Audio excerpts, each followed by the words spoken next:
prioridad, permanezcan sentados y mantengan las manos, brazos, pies y piernas dentro del vehículo. Chelsea T, and I will be your driver on today's safari. Is it anyone's first safari? Is it anyone's first safari in forever? Yes, wonderful. So while we're out there, you're probably going to want to take as many pictures as you want part of the Harambe Wildlife Reserve.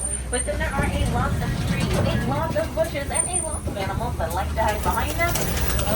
So keep a sharp eye out and we'll see what we can find. Oh, wait, on your right-hand side already, that is called an okapi. Looking at its legs, you might notice it's rocking quite a bit of zebra chic. But for all of that style, it is not at all related to the zebras.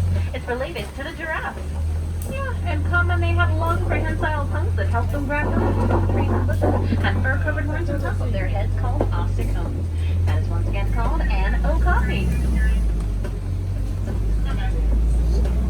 Okapis.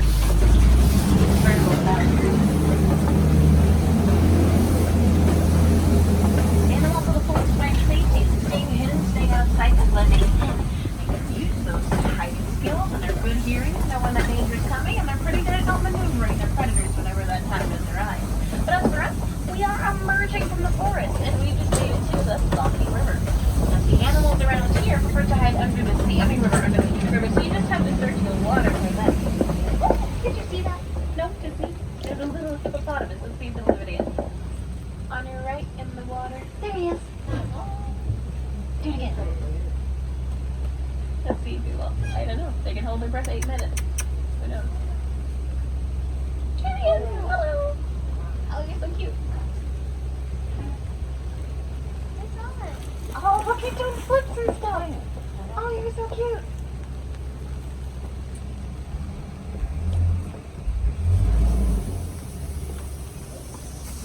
Hello. Yeah. When they're born, they're about 50 pounds. When fully grown, like on your left-hand side, they can get to be about 5,500 pounds. It's really rare. Lucky you guys. And one of the most dangerous animals here in Africa. So we are going to want to get off their territory soon. But before we do, let me introduce some of the birds around here, such as the gray birds on the island. Those are pink-backed pelicans. Their backs will turn pink during mating season, so they can attract to mate. To them, pink is a very attractive color. They like to stay in large groups like they're in because they are very social birds that do a lot of tweeting amongst each other. I've seen those before. Ooh, sharp teeth on these Nile crocodiles.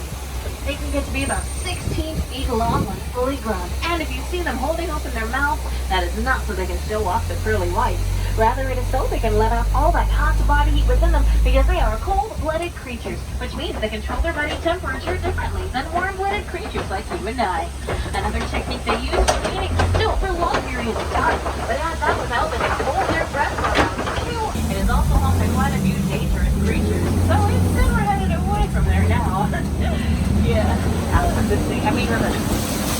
Now, I'm sure there are many beautiful creatures you'd love to see in your safari today, and I'd love to ask you what they are, but I'm having a hard time hearing you for some reason. So I'm going to name quite a few animals you might see in your safari, and if you want to see it, do something weird and fun with your arms. So, elephants! Yes, we love elephants. Lions! Yes, cheetahs! Giraffes! Flamingos! Wildebeest! Tigers! No, because tigers live in Asia, and Asia's hundreds of miles away from here. Now let's see, a majority of the animals we just named live on the savannah. And can you guess where we made it to? Savannah! Now the savannah, as you can see, is a lot more open than the forest. There's less bushes here, less trees, less water than the Salty River. But it is perfect for the animals of this environment. Oh, and what a beautiful environment it is. You can see the animals carved out their space here, those leaves. Elephants come through as well, and they will knock down many of the bushes and trees around them, making it more open and easy to navigate. But most importantly, they open up the visibility, something very important to animals of the savannah.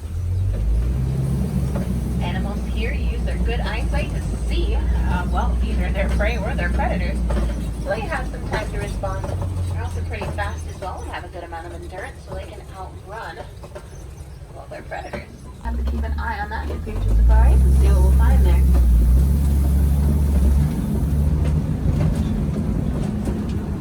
Some animals of the savannah have other things that work for their advantage, such as the zebras. They have those stripes is an optical illusion. Whenever they're running in a very large group called a dazzle when it comes to zebras, it's hard for predators to tell where the end of one zebra is and the beginning of the next is. A very large group of animals up ahead. I'll tell you the details of them in just a moment. Oh, I'm going to start with these animals up ahead. These antelope coming up on your left-hand side are called Patterson's eland. There's two at the bottom of the hill and one massive one at the very top of there.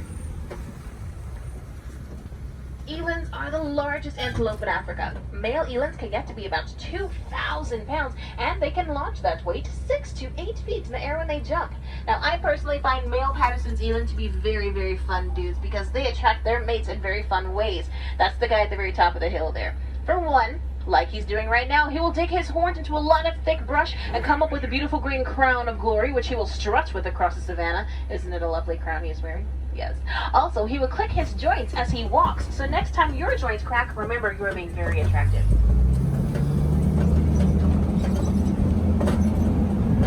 Now, coming up on your right-hand side, we have these gray animals over here. They're called white-bearded wildebeests. Wildebeests will travel in groups of over 1 million, and they will travel thousands of miles together when they migrate. When a baby is born during a migration, that baby needs to learn to walk within 15 minutes, or its mother will leave it behind. Yeah, I guess Mama got somewhere to go. You also have these humongous horns on your right-hand side. The horns belong to the Ankole cattle. You would think the horns would be rather heavy, as they are huge, 6 feet from tip to tip. However, probably not as heavy as you would think, as the horns themselves are hollow, kind of honeycomb-shaped inside, so they can pump their blood up through their horns on a hot day to cool it off, and then back into their bodies, like having an extra limb for cooling. Very useful on a hot day, such as it was earlier today. Coming up on your left, so you have a reference of height. The armrest on this truck is about 6 feet into the air. Yes, animals as seen from the truck are taller than they appear. In those long necks of theirs, they have the same amount of vertebrae as we do. And no, I do not mean we collectively.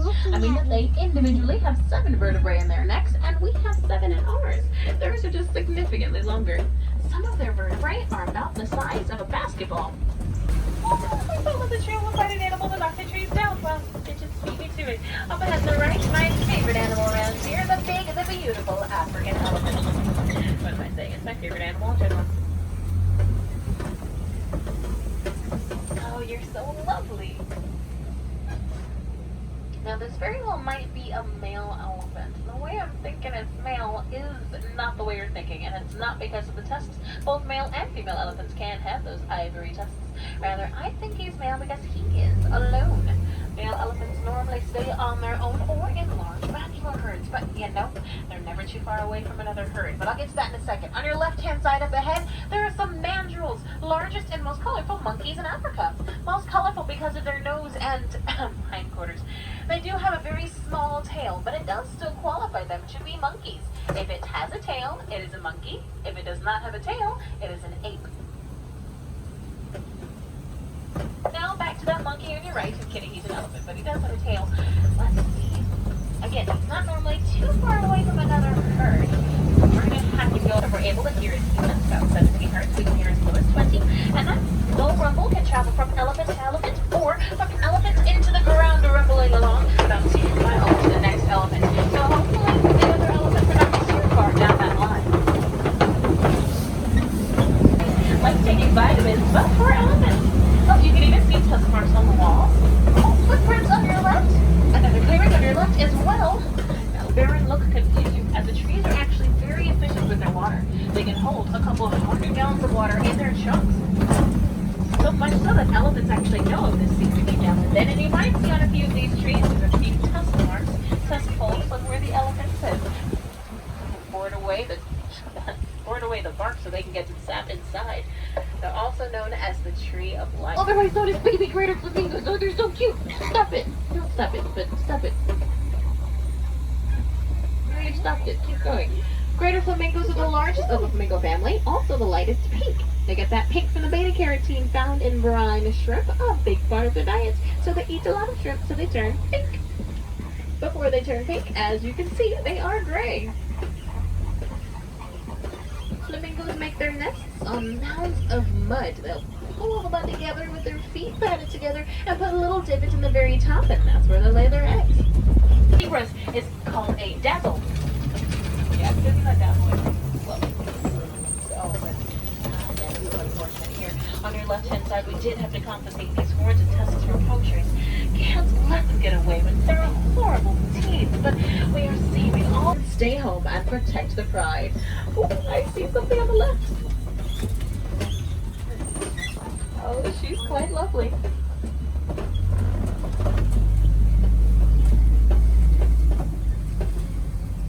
A lioness.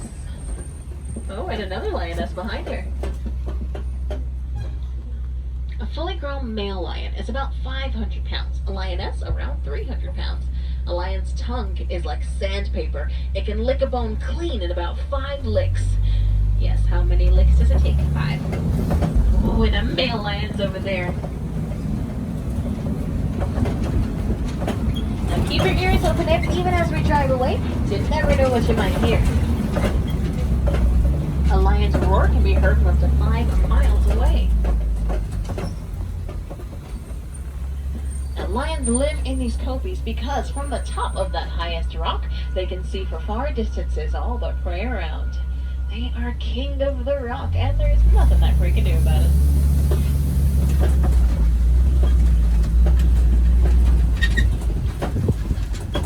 And when they sleep in their burrows, they will sleep with their razor-sharp tusks pointing outwards, so they're ready to defend their burrow from any animal that wants to steal their stolen burrow. Yes.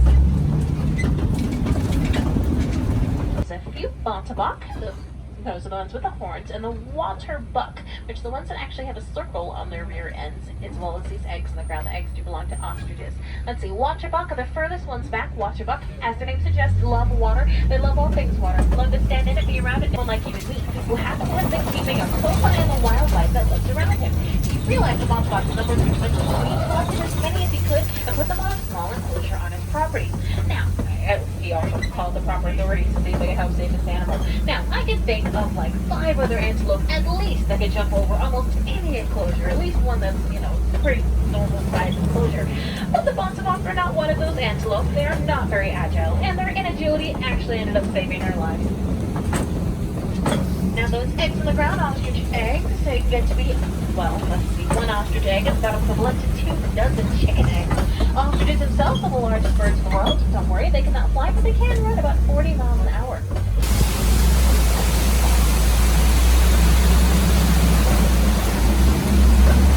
Now, just so you know, you have been riding the Bob 1, and my name is Chelsea P. As of this moment, you do still have some time to check out the walking trails that are around the parks, such as Gorilla Falls Trail, which is here in Africa, where you can see some gorillas, meerkats, naked mole rats, and other beautiful creatures too. Also, you can head on over, take that long journey all the way to Asia